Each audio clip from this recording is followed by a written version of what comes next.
Дев'ятий sajam ремесельництва пройшов у торжественній атмосфері, хоч за зменшаним числом і учасників, і навчителів.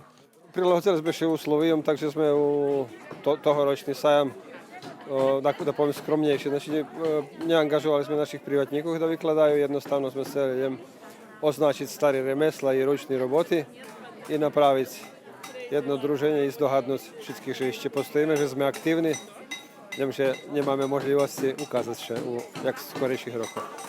Najčисленніші навчителі були діти з Керестурської основної школи, а ті ж середньошколці туристичного напряму.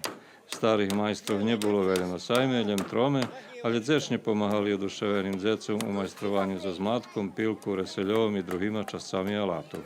Дараше перше учило за Шегерта, najmenej 3 роки, а слідуючий ступень був Калфовський. 4 roky Kalfov, hej.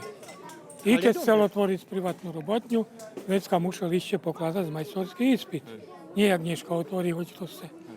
Кожний sajam прикрашає і пульт із друження в женах, та й з тієї нагоди було так. А на 14 годин був послужений і традиційний полудзенок пасуля з котла.